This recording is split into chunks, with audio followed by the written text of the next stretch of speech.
For more than 4 years, the disappearance of Summer Wells has remained one of the most closely examined child cases in the United States. Public attention has shifted repeatedly as new information surfaced, then faded, often leaving unanswered questions behind.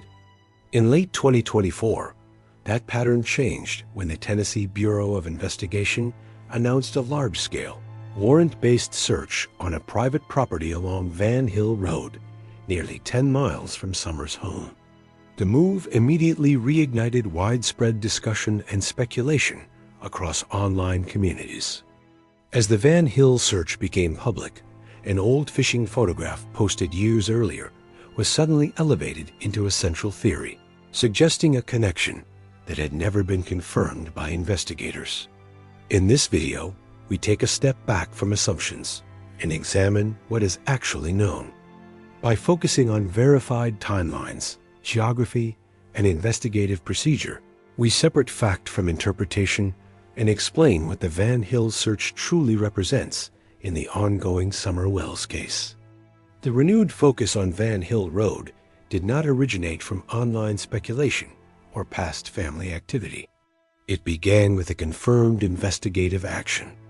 On November 13, 2024, the Tennessee Bureau of Investigation publicly acknowledged a large-scale search on a privately owned property located along Van Hill Road. This marked the most significant visible movement in the case since the early months following Summer Wells' disappearance in 2021. This operation differed sharply from previous efforts. It was not a volunteer search, not a routine follow-up, and not part of the original ground sweeps conducted years earlier. Instead, it was a coordinated, warrant-based action involving multiple agencies, including TBI, the FBI, and the Hawkins County Sheriff's Office. The presence of a warrant immediately indicated that investigators were acting on information that met legal thresholds.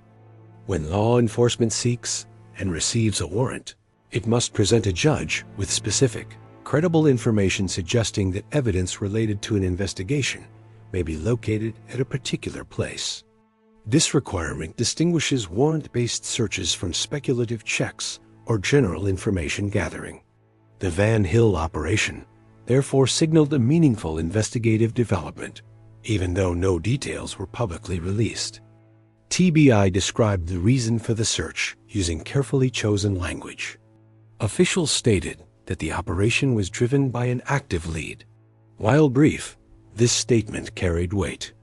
Agencies rarely label information as an active lead unless it has been evaluated internally and determined to warrant direct action. However, no clarification was provided regarding the source, nature, or scope of that lead. The lack of detail created immediate uncertainty. After years of limited updates, the sudden appearance of investigators at a new location raised questions that were not answered by official statements. Without context, the public was left to interpret the meaning of the search using whatever information appeared available, regardless of whether it had any confirmed connection to the investigation. Within this environment, online communities began searching for visible explanations. Attention quickly shifted to a fishing photograph posted by Candace Bly in March 2020. The image showed her standing near a body of water, an unremarkable post at the time it was shared. For more than 4 years, it existed online without investigative relevance or widespread discussion. The photograph resurfaced only after the Van Hill search became public. Because the searched property included a pond, some observers began to speculate that the image depicted the same location. This assumption was based not on official confirmation, but on visual similarity and timing. The photograph was gradually elevated from a casual social media post into a central component of a new theory. The theory suggested that the Van Hill property may have been a familiar location to Candace, possibly visited for recreational purposes prior to Summer's disappearance. This idea spread rapidly across forums, comment sections, and video platforms, often presented as a logical explanation for why investigators would return to the area after several years. However, this narrative formed without any supporting statement from law enforcement. At no point did TBI indicate that the search was related to fishing activity, recreational habits, or historical visits by any family member. The association existed entirely within public interpretation, filling the gap left by investigative silence. The timing of other developments added to the confusion. Around the same period, unverified claims circulated online suggesting that Summerwell's profile had been removed from a federal missing persons database. While no agency confirmed the reason for such a change, the coincidence of timing reinforced the perception that the status of the case had shifted behind the scenes. Another parallel development involved a statement from a private investigator who reported receiving an anonymous tip implying knowledge about the case. Although no details were provided regarding the credibility or relevance of that tip, its disclosure contributed to a broader sense that multiple investigative elements were converging at once. As these events overlapped, the Van Hill search became a focal point for interpretation. The fishing photograph, the search warrant, and the lack of official explanation merged into a single narrative. For many observers, the simplest explanation appeared to be the most compelling, even though simplicity does not guarantee accuracy. This pattern is common in long-running investigations. When confirmed information is scarce, secondary materials such as photographs, rumors, or partial statements are often elevated into primary evidence. In the absence of guidance, visual resemblance and coincidence can feel persuasive, even when they lack forensic support. The Van Hill fishing theory followed this exact path. A pond existed on the searched property. A photograph showed a person near water. A search occurred years later. These elements, when combined without analysis, appeared to form a coherent explanation. Yet none of them were independently verified as connected. Importantly, the photograph itself predated Summer's disappearance by more than a year. It was taken at a time when no investigation existed and when the location shown carried no known relevance. Its sudden importance arose not from new evidence, but from its proximity in narrative timing to the Van Hill search. As the theory gained traction, it began to influence how the search itself was interpreted. Instead of viewing the operation as evidence-driven, many began to view it as confirmation of a pre-existing belief. This reversal placed speculation ahead of investigation, rather than the other way around. From an investigative standpoint, this creates risk. When assumptions harden into narratives, they can overshadow alternative explanations that may better align with verified facts. The Van Hill search, stripped of context, became a blank canvas onto which unrelated details were projected. What was missing from early discussions was a structured examination of what the search actually represented. A warrant-based operation does not explain itself. It indicates only that investigators believed a location was relevant to an inquiry, not why it was relevant or what conclusions should be drawn. Before evaluating any theory tied to Van Hill, it becomes necessary to separate what is confirmed from what is inferred. The confirmed facts are limited but clear. A search occurred. It was authorized by a warrant, and it was described as being based on an active lid. Everything beyond that requires careful scrutiny. Understanding how the fishing spot theory emerged is essential, not because it provides answers, but because it demonstrates how easily interpretation can replace evidence. In the next section, we will examine why this theory does not withstand forensic analysis and why the Van Hill search must be understood on its own investigative terms. To understand why the fishing spot theory fails, it is necessary to examine the photograph at the center of the claim. The image, posted in March 2020, shows Candace Bly standing near a body of water with landforms and structures visible in the background. At the time it was shared, the photograph carried no investigative significance and was not linked to any known inquiry or location associated with the Summer Wells case.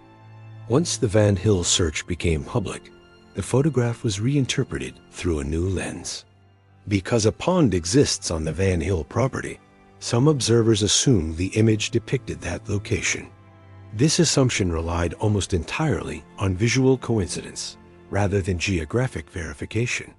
No law enforcement agency has ever stated that the photograph was connected to Van Hill Road. A closer examination of the background reveals several identifiable features. One of the most prominent is a mountain ridge visible behind the waterline.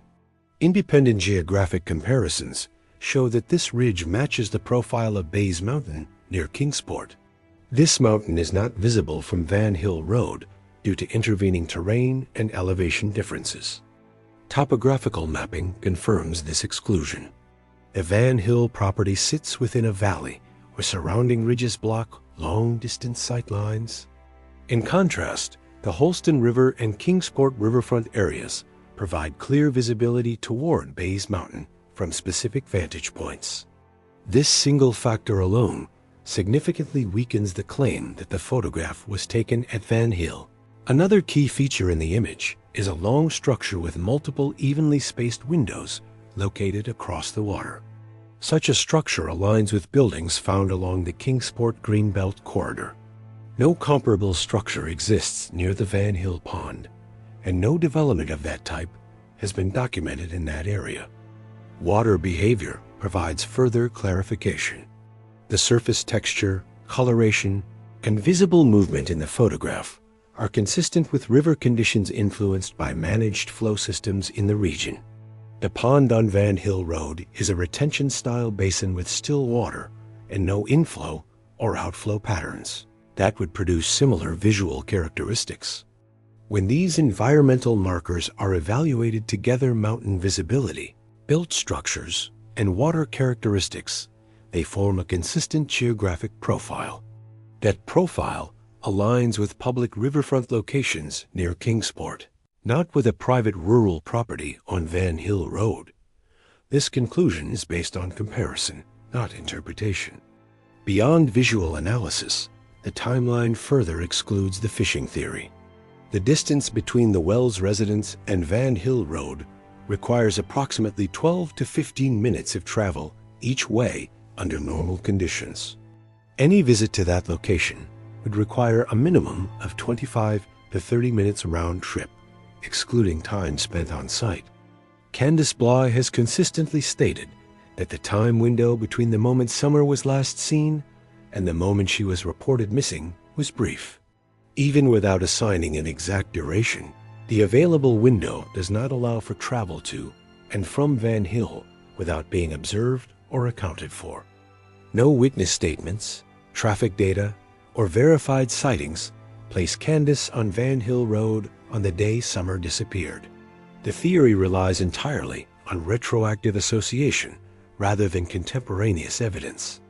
In investigative analysis, absence of placement is a critical limitation. Behavioral context also matters. Prior to Summer's disappearance, Candace's documented activities show repeated visits to accessible public areas near Kingsport, particularly along riverfront locations commonly used for recreation. These areas are consistent with the environment shown in the 2020 photograph. In contrast, Van Hill Road is a private, rural location with restricted access. There is no verified record of Candace visiting that property before or after the photograph was taken. The leap from a public fishing area to a private pond lacks behavioral continuity. It is also important to note the timing of the photograph itself. The image was posted more than a year before Summer went missing. At that time, there was no investigation, no reason to obscure location details, and no indication that the photograph held future relevance. The elevation of this photograph into a central theory occurred only after the Van Hill search was announced. This sequence is significant. The theory was constructed backward, attaching meaning to an old image because of a new event, rather than emerging organically from evidence. This pattern reflects a common analytical error, assuming that similarity implies connection. The presence of water in two unrelated locations does not establish equivalence. Without corroborating markers, similarity remains superficial. Law enforcement agencies do not base warrant applications on visual resemblance alone. A search warrant requires articulable facts tied to evidence, not inferred recreational habits. If the fishing photograph had investigative value, it would have surfaced years earlier. The absence of any official reference to the photograph strongly suggests it was not part of the probable cause presented to the court. Investigators have not cited it, commented on it, or acknowledged it as relevant. By eliminating the fishing theory through forensic and contextual analysis, the Van Hill search becomes clearer, not less important. The search must be understood as independent of that photograph, guided by information not available to the public. Separating these elements is essential for accurate interpretation. The photograph explains nothing about why Van Hill was searched. It does not establish familiarity, motive, or presence. It simply became a convenient narrative anchor in the absence of official detail. With the fishing theory removed, attention returns to the central question. What information led investigators to seek a warrant for Van Hill Road after 4 years? In the next section, we will examine what the search actually represents and what can reasonably be inferred from it. With the fishing spot theory set aside, the Van Hill search must be evaluated on its own terms. The most important confirmed fact remains unchanged. Investigators return to the field after 4 years with a warrant. This action alone places the search in a different category from earlier efforts and signals that the case has not been dormant, even when public updates were limited. A search warrant reflects a legal process, not speculation. Investigators must articulate specific reasons for believing that evidence related to an investigation may be present at a particular location. A judge must then determine whether that information meets the standard required for authorization. This framework ensures that warrant-based searches are grounded in substantiated leads rather than public narratives. TBI has stated only that the Van Hill search was driven by an active lead. That phrase is intentionally narrow. It does not describe the source of the information, its content, or its scope. It also does not confirm outcomes. An active lead indicates relevance, not resolution. It is important to understand what the search does not imply. It does not confirm that evidence was found. It does not establish responsibility. And it does not indicate that the investigation has reached a final stage. Searches are exploratory by nature, designed to confirm or exclude possibilities based on new information. The location itself provides limited context. Van Hill Road is not adjacent to the Wells residence, nor is it part of the original search perimeter from 2021. Its distance suggests that investigators were not simply retracing old ground, but responding to information that redirected attention beyond previously examined areas. Because no details have been released, it is not possible to determine whether the lead came from physical evidence, witness information, digital analysis, or a combination of sources. Law enforcement agencies often protect such details to preserve investigative integrity and prevent interference. Public silence following a search is not unusual. In many cases, agencies refrain from commentary while evidence is processed or leads are evaluated. The absence of updates should not be interpreted as failure or confirmation. It reflects the deliberate pace of investigative work. The Van Hill operation involved coordination among multiple agencies. Such cooperation typically occurs when information crosses jurisdictions or requires specialized resources. This suggests that the lead prompting the search carried enough weight to justify broader involvement. The scale of the search also matters.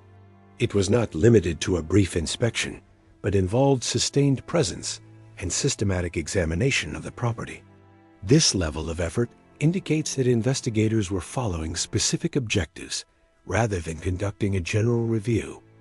At the same time, the search does not redefine the case timeline.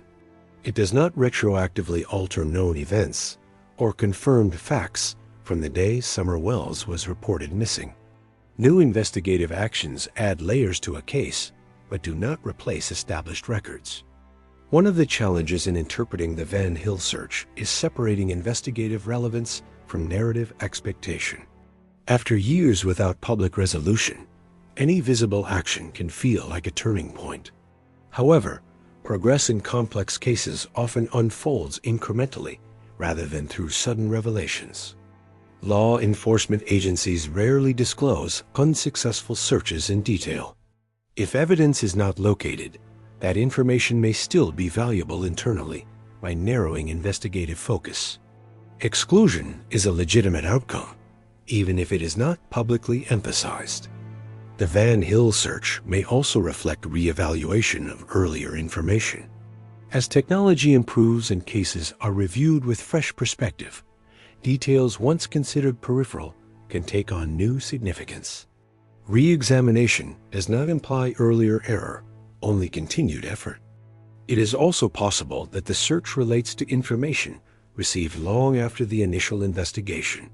Tips, records, or data can surface years later, especially in cases that remain widely discussed. Investigators must assess such information carefully before acting. What remains consistent is the need for restraint in interpretation. Without official confirmation, assigning meaning beyond the confirmed facts risks distorting understanding. The Van Hill search represents investigative activity, not narrative validation. By focusing on what is known, the search can be understood as evidence-driven rather than symbolic. It reflects a process that continues to evolve, guided by information unavailable to the public and evaluated through legal and procedural standards. The removal of unsupported theories allows attention to return to the investigation itself. When speculation is stripped away, the remaining facts may seem limited, but they provide a more accurate foundation for understanding the case's current status. The Van Hill search underscores that the disappearance of Summer Wells remains an active inquiry. It confirms that investigators continue to pursue leads and reassess information, even when public communication is minimal.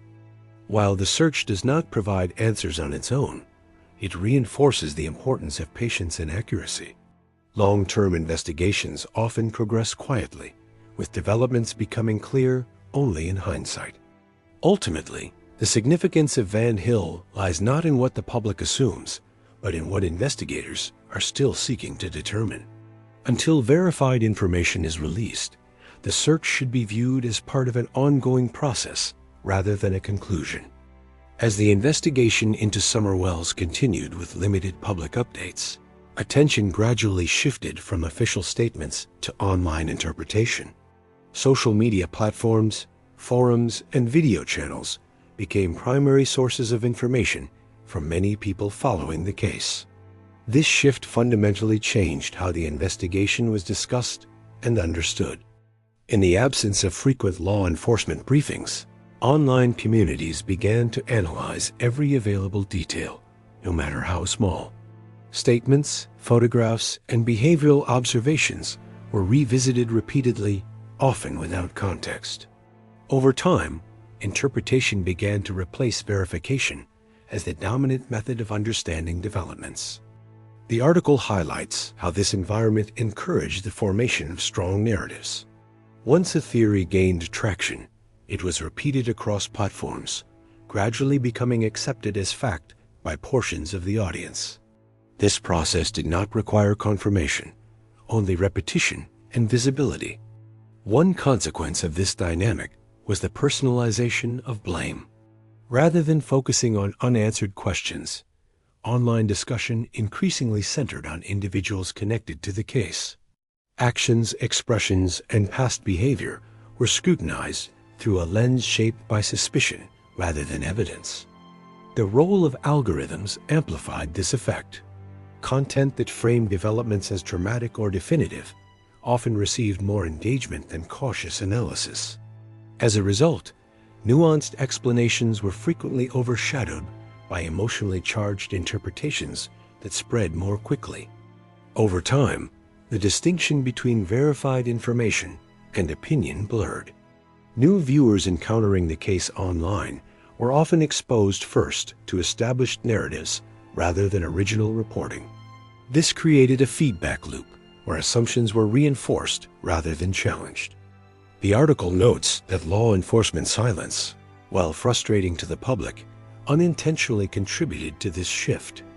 Without clarification, speculation filled the gap. However, silence does not imply endorsement of public narratives, even when those narratives become widespread.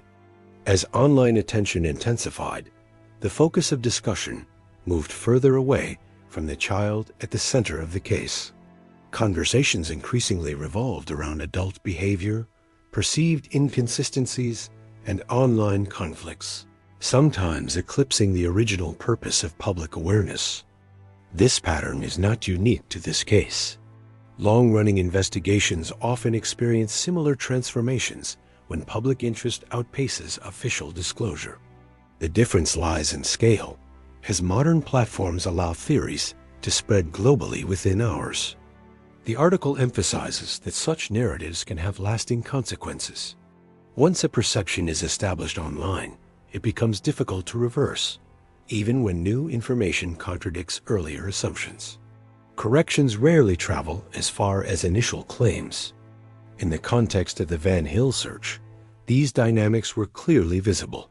A single investigative action was quickly absorbed into existing narratives, interpreted as confirmation rather than an open-ended inquiry. The complexity of the search was reduced to a simplified storyline. This simplification created pressure for definitive answers where none were available. Investigative processes, which often involve uncertainty and revision, were expected to produce immediate clarity. When that clarity did not appear, frustration grew. The article also addresses the emotional toll of this environment. Families connected to unresolved cases often experience prolonged public scrutiny, shaped by narratives beyond their control. Online judgment can persist even in the absence of new information. At the same time, the public's desire for answers is understandable. Unresolved cases invite attention because they challenge the expectation of closure. The difficulty lies in balancing curiosity with responsibility. Responsible coverage requires acknowledging uncertainty. The article argues that acknowledging what is not known is as important as reporting what is known. Without that balance, speculation can overshadow the investigative process. The Van Hill discussion serves as an example of how quickly interpretation can harden into belief. Once a theory becomes familiar, it can feel intuitive, even when it lacks factual grounding. Familiarity, however, is not evidence. The article encourages a return to evidence-based evaluation. This does not mean dismissing public interest, but rather channeling it toward verified information and credible sources. Patience becomes a critical component of understanding. Online platforms have the ability to inform, but they also shape perception. When engagement becomes the primary metric, accuracy can suffer.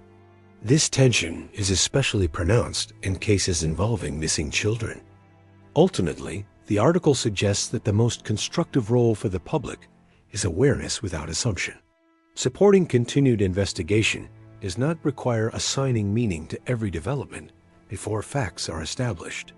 As the Summer Wells case continues, the challenge remains the same: separating investigation from interpretation. The Van Hill search, like many moments before it, illustrates how easily narrative can outpace evidence when silence meets speculation. As this analysis shows, the Van Hill search should be understood through evidence and process, not assumption. Removing unsupported theories does not weaken the case, it strengthens our ability to see it clearly.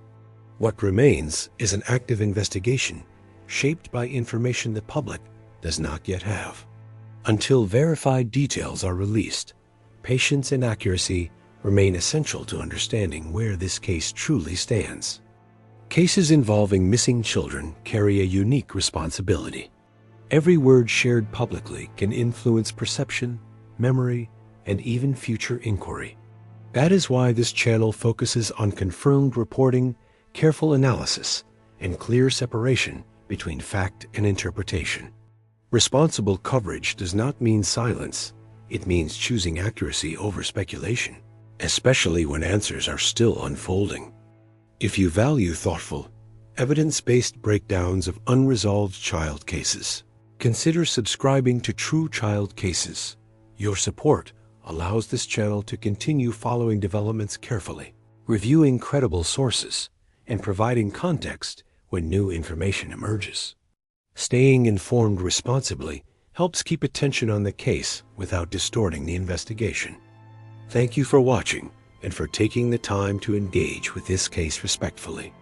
We will continue to monitor verified updates and return with analysis when facts, not assumptions, become available. Until then, awareness, patience, and responsible discussion remain the most meaningful ways to support ongoing efforts in cases like this one.